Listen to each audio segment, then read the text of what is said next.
آپ قابو کریں تو آخری حل یہ ہے سکوت اختیار کر لیں. سکوت آپ لوگوں نے تو کوئی نہیں اختیار کیا ہوا.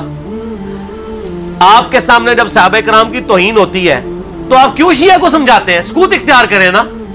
کون سا آپ سے قیامت دن پوچھا جائے گا؟ یہ میں الزامی طور پہ بات کر رہا ہوں. تو یہ موسٹ آسکڈ کوسچن ہے اس وقت, اور وہ بھی صرف اس لیے بنا ہے کہ میں نے کچے چٹے کھول دیے ہیں آل امیہ کے, بخاری اور مسلم کی روشنی میں.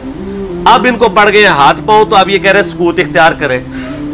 جب آپ لوگ ناسبیت پھیلا رہے تھے, ناسبی کہتے ہیں جو سیدنا علی کے خلاف کھڑے ہونے والے لوگ ہیں, یزیدیت پھیلا رہے تھے, اس وقت آپ لوگوں کو کوئی شرم و حیا نہیں آئی ہے.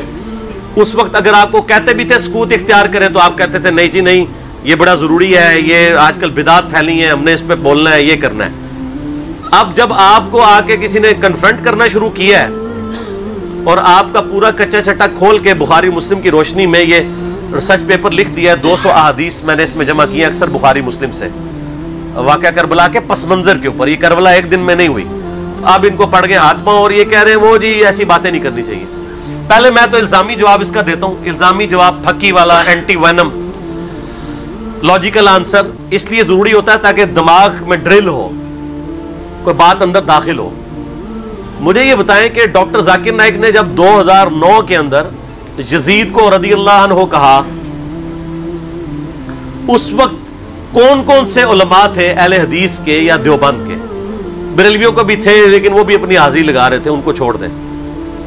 شیعہ نے تو بولنا ہی تھا کہ جنہوں نے فرنٹ سے لیڈ کر کے ڈاکٹر ذاکر نائک کو یہ کہا ہو کہ آپ سکوت اختیار کر لیں, کسی نے بھی نہیں کیا, مزہ لے رہے تھے اس کا. ڈاکٹر ذاکر نائک نے جب 2009 میں یہ فتنہ اٹھایا, میں ان کی بڑا احترام کرتا ہوں, آپ کو پتا ہے میں ان کو پروموٹ بھی کرتا ہوں, علمی اختلاف اپنی جگہ. میں نے جب اس کو کنفرنٹ کیا, اس کو علمی دلائل کے ساتھ جواب دیا, تو یہ سارے ہمارے پیچھے پڑ گئے. یعنی آپ ہمارے سروں پہ جوتیاں بھی مارتے ہیں اور ہمارے رونے پہ بھی بندی لگاتے ہیں. اس کو کوئی نہیں کچھ کہہ رہا. جب ہم نے جواب دیا تو سارے ہمیں کہنے لگے جی آپ سکوت اختیار کر لیں. ڈاکٹر ذاکر نائک کو کسی نے کہا سکوت اختیار کریں. اب آج کے بعد نہ کوئی ریکارڈ کرا دے, پچھلے 10 سالوں میں کوئی ویڈیو دکھائیں. 10 سالوں میں نہیں دکھائیں, شروع کے 2-3 سالوں میں, 2009, 10, 11, 12 میں ڈاکٹر ذاکر نائک کا نام لے کے کسی نے کہا سکوت اختیار کریں. تو وہ تو سکوت کا مطلب یہ کہتے ہیں کہ آل امیہ کو آپ ننگا نہ کریں, اہل بیت کی آپ جتنی مرضی گستاخیاں کر لیں, ان کے دشمنوں کو جتنا مرضی بڑھا چڑھا کے بیان کریں, اس پہ یہ راضی رہتے ہیں. تو ان کو تو سکوت نہیں کرواتے, ان کو تو حافظہ اللہ کہتے ہیں, ان کو تو دامت برکاتم عالیہ کہتے ہیں, اور جو جواب دے رہا ہے احادیث کی روشنی میں اس کو کہتے ہیں آپ سکوت اختیار کریں. تو بخاری مسلم کو ہم پھر بند کر دیں؟ میں نے تو اپنی کو بات ہی نہیں کی ہے, میں تو صحیح الاسناد حدیث سے بیان کرتا ہوں. اور دوسرا صرف اس معاملے میں کیوں سکوت اختیار کریں؟ وہ کہتے ہیں نہیں اس لیے دیکھیں جی کربلا ہو چکی, کام ختم ہو گیا, اثرات تو آج تک ہے. وہ تو پھر غزوہ بدر بھی ہو چکی بھی ہے, تو رمضان شریف میں آپ غزوہ بدر کے اوپر کیوں جمعے پڑھاتے ہیں؟ ختم کریں, غزوہ احد پہ ختم کریں, میلاد کے بھی سب کچھ پروگرام ختم کریں. نبی علیہ السلام پیدا ہوئے تھے, فوت ہو چکے, جنتوں میں زندہ ہیں, لیکن اب دنیا میں تو نہیں ہے. ان چیزوں کو یاد کیوں رکھا جاتا ہے؟ زندہ قومیں اپنے ماضی کے واقعات کو یاد رکھتی ہیں. پھر پورے کا پورا قرآن انسانی تاریخ کے کتنے بڑے بڑے واقعات بتاتا ہے جو ختم ہو چکے ہیں. برادران یوسف فوت ہو چکے ہیں, لیکن آج تک قرآن میں عبرت کے لیے انہوں نے جو کچھ اپنے بھائی کے ساتھ کیا. اور برادران یوسف وہ صحابی ہیں جن کا باپ بھی پیغمبر ہے, بھائی بھی پیغمبر ہے, ڈبل صحابی ہیں, لیکن آج بھی ان کی مثال دی جاتی ہے. تو کوئی اسے کوئی یہ نہیں سمجھتا کہ گستاخی ہو گئی ہے. پھر الٹیمیٹلی آ کے تو وہ سورہ بقرہ کی آیات پیش کرتے ہیں, تلک امۃ قد خلت لہا ما کسبت ولکم ما کسبتم. اور ظالموں اس آیت کا ترجمہ ہی تم لوگوں نے بدل دیا.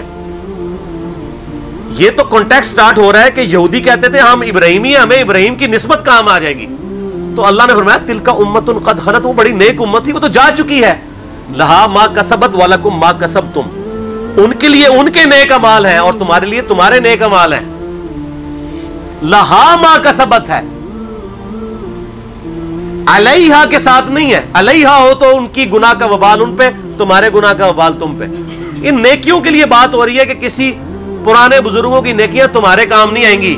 یہ نہیں بات ہو رہی کہ پرانے بزرگ اپنی برائیاں ساتھ لے گئے اور تم بھی اپنی برائیاں ان کو چھوڑو, ان کو ڈسکس ہی نہ کرو. یہ قرآن بات کیسے کر سکتا ہے؟ قرآن تو خود پرانوں کی غلطیوں کو ڈسکس کرتا ہے عبرت کے لیے. تو ترجمہ ہی بدل دیا. یہ یہودیوں کو ٹانٹ کیا گیا تھا کہ تم ابراہیمی ہونے کا دعویٰ کرتے ہو اور کہتے ہو ابراہیم کی نسبت ہمیں کام آئے گی, ان کے نیک مال تو وہ ان کے نیک مال ان کے لیے تھے. ہم ویسے کر رہے یہی ہیں, یا اللہ جو کچھ بھی ہے تیرے محبوب کی امت سے ہے. اس کے لیے, اس کو کنڈیم کرنے کے لیے تھا. انہوں نے پکڑ کے اس کا ترجمہ ہی بدل کے اور ہی مطلب اس میں سے نکال دیا.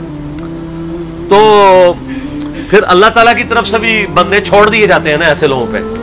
پھر جو جھوم جھوم کے کہتے ہیں کہ نہ میں وابی نہ میں بابی, میں ہوں مسلم علمی کتابی, آؤ علمی کتابی بات کرو. تو ان سے یہ پوچھیں کہ یہ جو آپ دفاع صحابہ کانفرنسز کرتے ہیں, تو قیامت والے دن آپ سے پوچھا جائے گا کہ آپ نے صحابہ کرام کے دفاع کے اوپر کانفرنسیں کرنی ہے کہ نہیں؟ کیوں نہیں ہے کسی حدیث میں, آیت میں؟ تو کیوں کر رہے ہیں؟ تو وہ کہیں گے ہاں پوچھا جائے گا. تو ہم بھی کہتے ہیں ہاں پوچھا جائے گا, بالکل پوچھا جائے گا. سورہ تکاثر میں آتا ہے نا ثم لتسألن یومئذ عن النعیم, پھر اس قیامت کے دن تم سے ہر نعمت کے بارے میں پرسش ہوگی. کیٹیگوریکل ہے. جس کو اللہ نے علم دیا ہے نا, یہ اس کے پاس نعمت ہے, اس کے بارے میں پوچھا جائے گا علم آگے تک پہنچایا کہ نہیں, اور نہیں پہنچایا ہوگا تو لعنتی ہوگا وہ. یہ آیت ہے سورہ بقرہ کی, میں نے ریسرچ پیپر کے اوپر لکھی سٹارٹ میں 159 اور 160. ان الذین یکتمون ما انزلنا من البینات والہدی, بے شک وہ لوگ جو چھپا لیتے ہیں ان روشن اور ہدایت کی چیزوں میں سے جن کو ہم نے لوگوں کی ہدایت کے لیے اپنی کتاب میں بیان کیا, ایسے لوگوں پر اللہ کی لعنت ہے اور تمام لعنت کرنے والوں کی لعنت ہے. الا الذین تابوا واصلحوا, سوائے ان لوگوں کے جو توبہ کر لیں, اپنی اصلاح کر لیں, وبینوا, اور اصلاح پہ اکتفا نہیں بلکہ وہ لوگوں کو بتا بھی دیں جو کچھ چھپایا تھا. فاولئک اتوب علیہم وانا التواب الرحیم, تو ایسوں کی توبہ اللہ قبول کرے گا اور اللہ تعالیٰ بخشنے والا مہربان ہے. اس کو سپورٹیو ایک حدیث بھی میں نے لکھی ہے, ترمذی میں, سنن ابی داؤد میں, سنن ابن ماجہ میں ہے کہ نبی علیہ السلام نے فرمایا جس شخص سے علم کی بات پوچھی گئی اور وہ اسے معلوم تھی اور اس کے باوجود اس نے چھپا لی, تو ایسے لوگوں کو قیامت والے دن آگ کی لگام دی جائے گی. تو یہ بڑا کریٹیکل ایشو ہے. علم اللہ کی نعمت ہے آپ کے پاس, اس کی قدر کے لوگوں کو صحیح بات بتائیں تو پوچھا جائے گا. سورہ الاحزاب کی آیت نمبر 57 کیا ہے؟ آیت درود سے اگلی, ان الذین یؤذون اللہ ورسولہ لعنہم اللہ فی الدنیا والآخرہ واعد لہم عذابا مہینا, بے شک جو لوگ اللہ اور اس کے رسول کو تکلیف دیتے ہیں ان کی زندگی میں بھی اور زندگی کے بعد, موت کے بعد بھی ان پر اللہ کی لعنت ہے, اور اللہ تعالیٰ نے ان کے لیے ذلیل و خوار کر دینے والا عذاب تیار کر رکھا ہے. وَلِعَوْذُ بِاللَّهِ تَعَالَى اللَّهُمَّ أَجِرْنَا مِنَ النَّارِ. تو جو اللہ اور اس کے رسول کو اذیت دے رہے ہیں ان سے پوچھا نہیں جائے گا. تو یہ ایک ڈھکوسلا انہوں نے کیا ہوا ہے اپنی کمزوریوں پہ پردہ ڈالنے کے لیے. خود جو کچھ مناظرے کر رہے ہوتے ہیں اس کے بارے میں کیا پوچھا جائے گا؟ جو یہ کام کر رہے ہوتے ہیں وہ کہیں گے پوچھا جاتا ہے, تو اس کے بارے میں کیوں نہیں پوچھا جائے گا؟ اور جی کو یہ بنیادی مسئلہ ہے. فضائل صحابہ احمد بن حنبل کی کتاب میں 2 روایتیں ہیں صحیح سند کے ساتھ. ایک روایت میں ہے کہ سیدنا علی بن ابی طالب کہتے ہیں, یہ حدیث موقوف ہے اور ظاہر غیبی خبر ہے, نبی علیہ السلام کے بتانے پر موقوف ہے, کہ میری وجہ سے 2 فرقے گمراہ ہوں گے, ایک میری محبت میں غلوف کر کے, ایک میری دشمنی میں غلوف کر کے. اور دوسری روایت میں ہے فضائل صحابہ احمد بن حنبل کی کتاب میں کہ میری وجہ سے 2 فرقے دوزخ میں جائیں گے, ایک میری محبت میں غلوف کر کے, ایک میری دشمنی میں. تو جب آپ کی جنت اور دوزخ کا فیصلہ اس کے اوپر ہو رہا ہے تو پوچھا کیوں نہیں جائے گا؟ اچھا اپنا کام یہ پورا کر رہے ہیں کہ جو سیدنا علی کی شان میں غلوف کر رہے ہیں ان کو یہ خوب سمجھا رہے ہیں کہ جی آپ اپنے آپ کو صحیح طریقے سے صحیح بندے کا پتر بنا لو ورنہ پوچھا جائے گا. تو جو سیدنا علی کے مخالفین ہیں ان کو سمجھانے کی ذمہ داری کس کی ہے؟ ان کو کون سمجھائے گا؟ وہ ساری اس پلیٹ فارم سے سمجھایا جا رہا ہے, دونوں کو سمجھایا جا رہا ہے اللہ کے فضل سے. تو جنت و دوزخ کا تو فیصلہ ہونا ہے. پھر جو صحیح مسلم کی حدیث ہے 240 انٹرنیشنل نمبر کے مطابق, علی سے محبت نہیں رکھے گا مگر مؤمن, علی سے بغض نہیں رکھے گا مگر منافق. تو آپ کے ایمان کا لٹمس ٹیسٹ ہی جو ہے وہ محبت علی ہے. تو جنت اور دوزخ کا فیصلہ اس کے اوپر نہیں ہونا. پھر غدیر خون کی حدیث جو صحیح مسلم میں 6225 سے 6228 تک ہے, آپ علیہ السلام کا آخری خطبوں میں سے ایک خطبہ ہے وفات سے 2.5 مہینے پہلے خم نامی گاؤں میں. اس میں کیا الفاظ ہیں؟ اے لوگوں آگاہ ہو جاؤ، میں بھی ایک انسان ہوں، قریب ہے کہ اللہ کا قاصد یعنی موت کا فرشتہ میرے پاس آئے اور میں اس کی دعوت قبول کر لوں. میں اپنے بعد تم میں 2 بھاری چیزیں چھوڑ کے جا رہا ہوں. ان میں سے پہلی چیز اللہ کی کتاب ہے، اس میں ہدایت ہے، اس میں نور ہے. تم اللہ کی کتاب کو پکڑو، اپنا تعلق اس کے ساتھ مضبوط کرو. اللہ کی کتاب اللہ کی رسی ہے، جو اسے پکڑے گا ہدایت پہ ہوگا، جو چھوڑ دے گا گمراہ ہو جائے گا. اور دوسری بھاری چیز میرے اہل بیت ہے. پھر 3 دفعہ آپ علیہ السلام نے فرمایا میں اپنے اہل بیت کے معاملے میں تمہیں اللہ کا خوف دلاتا ہوں، میں اپنے اہل بیت کے معاملے میں تمہیں اللہ کا خوف دلاتا ہوں، میں اپنے اہل بیت کے معاملے میں تمہیں اللہ کا خوف دلاتا ہوں. جب نبی علیہ السلام آپ کو ڈرا رہے ہیں، وہاں تو کسی نے کہا یا رسول اللہ اہل بیت کے بارے میں پوچھا جائے گا. پھر المستدرک الحاکم میں صحیح سند کے ساتھ حدیث ہے انٹرنیشنل نمبر کے مطابق 4712 کہ نبی علیہ السلام نے فرمایا اگر کوئی شخص پوری زندگی حجر اسود اور مقام ابراہیم کے درمیان نمازیں پڑھتا رہے اور روزے رکھتا رہے اور قیامت والے دن اللہ سے اس حال میں ملاقات کرے کہ ہم اہل بیت کا بغض اس کے دل میں ہوا، تو اللہ اسے ضرور دوزخ میں داخل کرے گا. اگر اہل بیت کا بغض نمازوں کے باوجود، اور عام نمازیں نہیں، حجر اسود اور مقام ابراہیم کے درمیان اور روزے رکھنے کے باوجود آپ کو دوزخ میں لے جا سکتا ہے، تو کیوں نہیں پوچھا جائے گا؟ ایک کہانیاں بند کرو. اصل میں ان بیچاروں کا بھی قصور نہیں، ان کے بڑے بزرگ بھی ان کو کہانیاں کراتے رہے. انہوں نے وہی کہانیاں سن کے تو آگے بیان کی. ان کو کیا پتا تھا کہ آگے تو مسئلہ کھڑا ہو جائے گا، آگے تو ہر جگہ ہی آواز آ رہی ہے کہ نہ میں بابی، نہ میں بابی، میں ہوں مسلم علمی کتابی. ان کے تو گاٹے فٹ ہوگی یہ چیز. تو یہ اتنی ساری آیات اور احادیث اس بات کا ثبوت ہے کہ یہ سچائی ہے. اور یہ سکوت کا صرف آپ کو کہتے ہیں، جو بکواسات کر رہے ہوتے ہیں ان کو نہیں کہتے. مودودی صاحب کے پیچھے پنجے جھاڑ کے پیچھے پڑ گئے جی مودودی صاحب نے خلافت و ملوکیت لکھ کے مصیبت کھڑی کی. اور بھائی جو آپ کے روحانی ابا جی محمود احمد عباسی صاحب منکرین حدیث میں سے تھے، جنہوں نے خلافت معاویہ اور یزید کتاب لکھ کے سیدنا علی کی گستاخیاں کی، حسین ابن علی کی گستاخیاں کی علیہم السلام، اس کے جواب میں خلافت و ملوکیت آئی ہے. کہتے نہیں ایویں لکھ دی، ایویں نہیں لکھی، جواب میں لکھی ہے.